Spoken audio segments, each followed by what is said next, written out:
la radio HD FM, la voix des communautés au cœur de l'action humanitaire, la voix des humanitaires au service des communautés.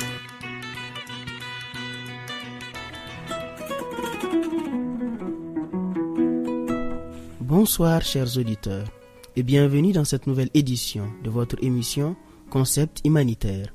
Chaque semaine, nous ouvrons ensemble un espace de réflexion, de dialogue et de sensibilisation autour des principes et des valeurs qui guident l'action humanitaire. L'humanitaire, comme on l'a dit, n'est pas seulement l'affaire des organisations ou des spécialistes. Il nous concerne toutes et tous. Il touche directement nos vies, nos communautés et notre avenir commun. C'est pourquoi comprendre et partager ces valeurs est essentiel.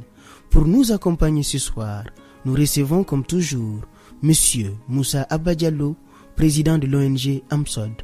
Monsieur Diallo, bonsoir. C'est un plaisir de vous avoir pour ce nouveau numéro. Merci beaucoup, Monsieur Bourré, et bonsoir à toutes et à tous. C'est toujours pour moi un plaisir de revenir sur ce plateau. Le plaisir, Monsieur Diallo, est partagé. Lors de notre précédente émission, nous avons parlé du principe d'humanité. Alors, Monsieur Diallo, de quel principe allons-nous parler aujourd'hui? Merci beaucoup pour cette question.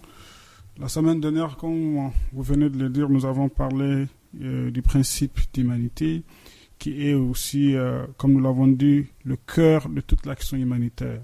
Alors, aujourd'hui, nous allons avancer avec un autre principe aussi fondamental. Il s'agit du principe de neutralité. Excellent choix. C'est en effet une suite logique qui permettra à nos auditeurs de mieux comprendre ce principe fondamental de l'action humanitaire. Alors, Monsieur Diallo, la première question, pour permettre à nos auditeurs de comprendre, qu'entend-on par neutralité en action humanitaire? Merci beaucoup pour la question. Dans un contexte, comme vous le savez, comme celui du Mali, marqué par des crises aussi complexes et avec des tensions multiples, et donc parler de neutralité n'est pas simplement une théorie, c'est une nécessité de tous les jours. La neutralité, pour moi, c'est ce qui permet aux organisations, aux volontaires, aux jeunes, à tous ceux qui interviennent dans les sphères humanitaires, y compris les communautés, de continuer à travailler au service de ceux qui souffrent sans être accusés de parti pris. Et donc, lorsque nous parlons de neutralité, il faut comprendre que la neutralité, c'est un principe fondamental pour les organisations humanitaires. Parce que ce principe de neutralité garantit que les organisations humanitaires restent impartiales et s'abstiennent de prendre part aux hostilités ainsi qu'aux controverses politiques, religieuses, idéologiques ou même raciales. Donc vous comprenez avec moi, M. Bourré, que ce principe est véritablement essentiel pour maintenir la confiance de toutes les parties concernées et de permettre à nous, humanitaires, d'accomplir notre mission en conservant notre liberté d'action. Et certains diront d'ailleurs que la neutralité ne signifie pas l'indifférence, parce que lorsque nous parlons de neutralité, pour certains, il s'agit de ne pas agir, il s'agit de ne pas apporter la réponse. C'est pourquoi il est important de préciser que la neutralité ne peut en aucune manière signifier l'indifférence. Mais plutôt, il s'agit d'une position de retenue dans l'intérêt de l'action humanitaire. En s'abstenant de prendre parti, les ONG évitent de susciter la suspicion, l'animosité et préservent leur capacité à accéder aux victimes, que ce soit les victimes de catastrophes ou des victimes de crises, quel qu'en soit le camp. Et donc, pour me résumer, la neutralité signifie que l'action humanitaire ne prend pas parti. Ne prend pas parti, que ce soit dans les hostilités ou bien dans les controverses de nature politique, religieuse, ethnique ou idéologique. Concrètement, cela veut dire tout simplement que nous ne devrons pas soutenir aucun acteur. Nous ne cherchons pas à avoir aucun avantage pour telle autorité ou bien telle communauté. Notre unique boussole, ce sont les besoins des populations et la protection de leur dignité. Très belle explication, M. Diallo. Alors, après ces détails percutants, il y a une question qui me vient à l'esprit. Pourquoi la neutralité est importante dans l'action humanitaire, surtout dans un contexte comme le nôtre au Mali? Je vais vous donner un exemple concret. Imaginez tout simplement que vous êtes sur un pont. Imaginez un pont qui est au-dessus d'un fleuve. Un fleuve très agité. La neutralité représente ce pont. Et si ce pont, en fait, se penche vers une rive, l'autre refusera le passage s'il reste au milieu. Il permet la circulation de l'aide. Je ne sais pas si nos auditeurs ont compris cette image. Et donc, la question fondamentale que vous venez de poser, qui nous amène à parler de l'importance de la neutralité dans l'action humanitaire, dans cette image que je viens de donner, nous permet de comprendre que lorsque nous voulons avoir accès, lorsque nous voulons avoir de la sécurité, nous devrons travailler fondamentalement sur la question de la neutralité. Vous savez, au Mali, comme d'ailleurs dans d'autres contrées, dans certaines zones, l'accès dépend de la confiance. Si les communautés vous perçoivent comme étant de l'autre côté, vous perdez l'accès. Et là, vous mettez également aussi vos équipes en danger et également aussi les bénéficiaires. Et donc, la neutralité crée l'espace de l'acceptation.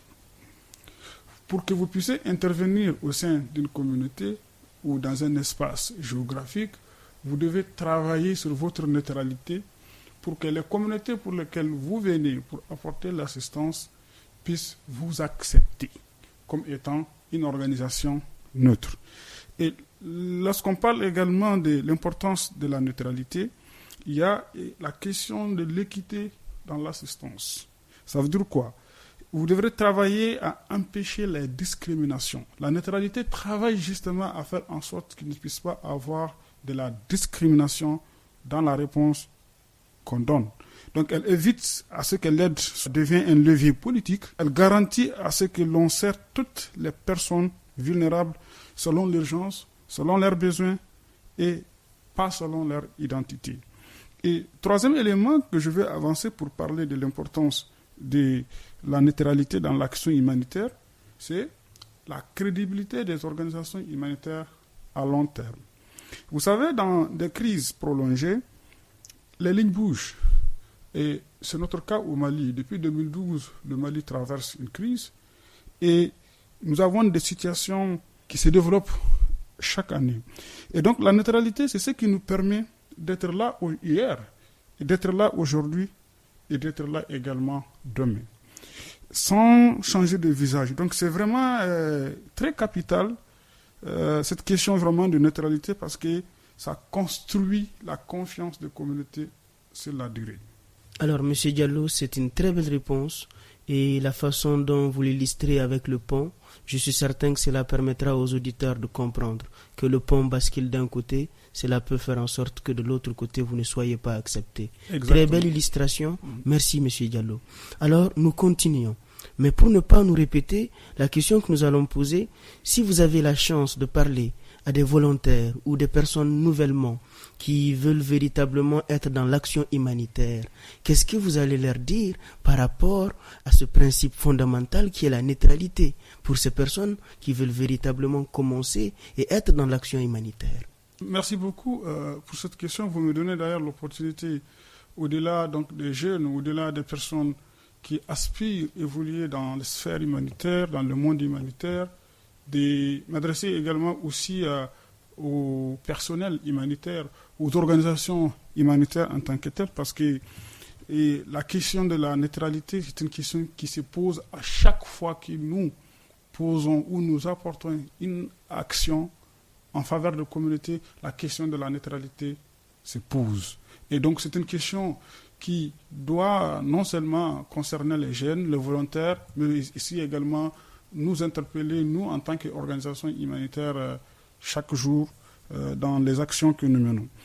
Et c'est vrai, de façon générale, lorsqu'on s'adresse aux jeunes, les gens, les organisations, que ce soit les volontaires, que ce soit les jeunes sont souvent, ou les organisations communautaires dirigées par des jeunes, sont souvent en première ligne de la réponse. C'est eux qui font tout ce qui est question de distribution, enregistrement des bénéficiaires, mener des activités donc de sensibilisation, gérer souvent les questions des rumeurs, que ce soit sur les réseaux sociaux ou hors ligne. Dans un contexte de polarisation, vous savez, un seul geste, un seul mot, que ce soit sur les réseaux sociaux ou bien, par exemple, dans une radio, peut briser l'acceptation et fermer la porte pour toute une organisation.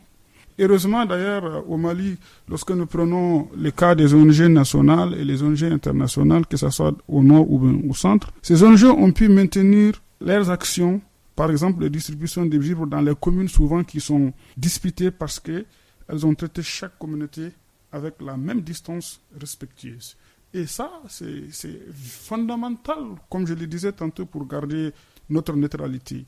Le fait de parler, par exemple, aux chefs traditionnels, le fait de parler aux leaders religieux, le fait de représenter des différentes parties, ou le fait même de tenir une communication publique, ou sobre ou non politique, peut influencer la façon dont les communautés nous perçoivent dans notre action de tous les jours.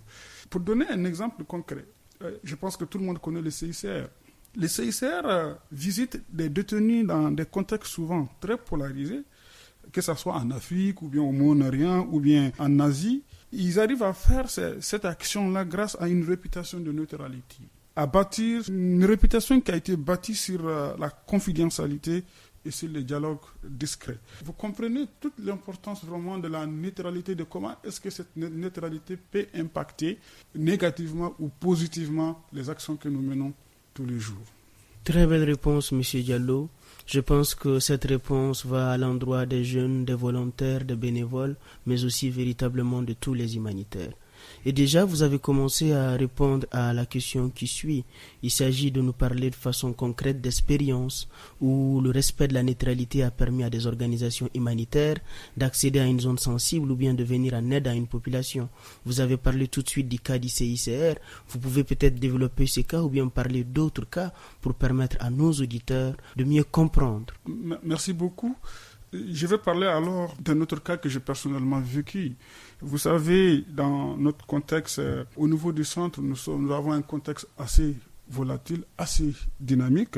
Et il y a une ONG malienne dont je vais taire le nom sur ce plateau qui voulait reprendre ses activités de santé, notamment à travers aussi donc les cliniques mobiles, après plusieurs incidents qui se sont déroulés. Cette organisation a d'abord tenu des réunions communes avec des représentants des villages et également aussi tout en impliquant aussi les voisins qui sont historiquement également aussi en tension. Ils ont impliqué les leaders religieux, les associations des femmes, des jeunes.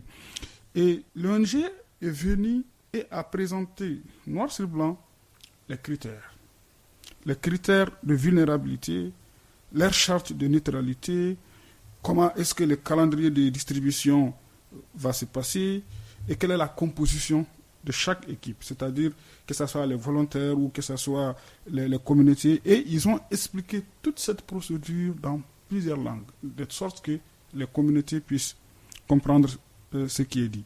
Alors, qu'est-ce que nous comprenons dans cette approche?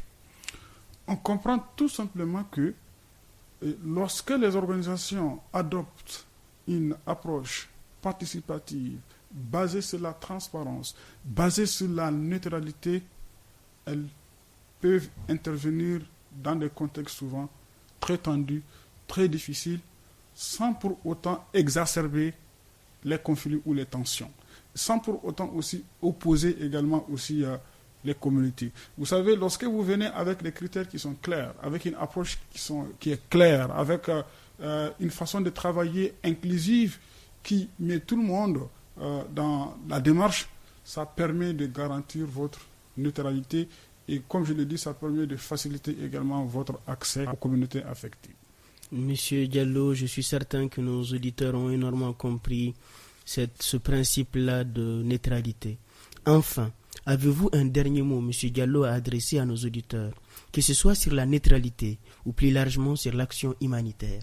Alors, un dernier mot, ça va être difficile parce que lorsqu'on parle de neutralité, c'est un sujet assez passionnant. Mais j'ai envie de dire tout simplement que la neutralité n'est pas une posture froide. C'est une discipline qui doit être au service de la vie. Elle demande du courage parce que souvent on fait face à des pressions. Elle demande de la cohérence parce que souvent nous n'avons pas les mêmes règles partout. Ce qui marche à Kidal peut ne pas marcher à Mopti. Ce qui marche à Tombouctou peut ne pas marcher également aussi à Mopti. Elle demande également aussi de la constance, c'est-à-dire le fait de tenir dans le temps les mêmes approches, les mêmes critères.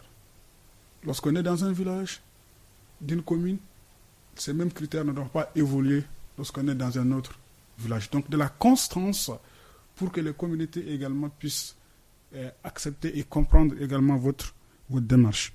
Et donc, je vais finir pour dire tout simplement que la neutralité est véritablement inséparable à d'autres principes que nous avons vus, d'ailleurs, tels que les principes d'humanité et les principes d'impartialité que nous allons voir certainement, les principes d'indépendance. Pour chaque acteur, qu'il soit une ONG ou un volontaire, un leader communautaire, un bailleur ou même une autorité, je pense que la question fondamentale que nous devrons nous poser, c'est ce que j'ai fait aujourd'hui a-t-il permis d'ouvrir ou fermer des portes pour les plus vulnérables? Parce que la question fondamentale de la neutralité peut permettre d'ouvrir ou de fermer une porte pour des personnes qui sont affectées. Si cela ouvre des portes, c'est probablement la neutralité qui travaille. Je vous laisse avec cette sagesse, M. Bourré. Quand l'eau cherche son chemin, elle ne demande pas à qui appartient la rive. Autrement dit, l'aide doit circuler vers la souffrance, sans s'arrêter aux appartenances.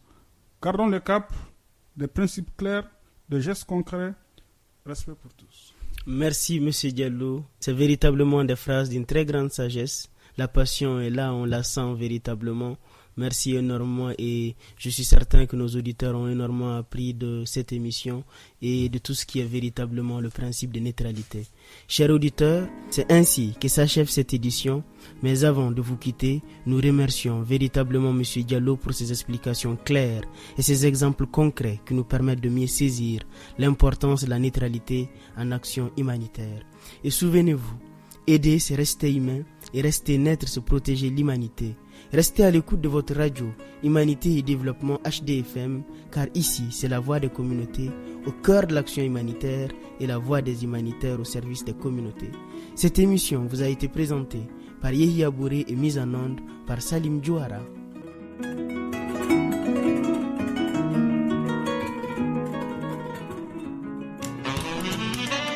La radio HDFM, la voix des communautés au cœur de l'action humanitaire, la voix des humanitaires au service des communautés.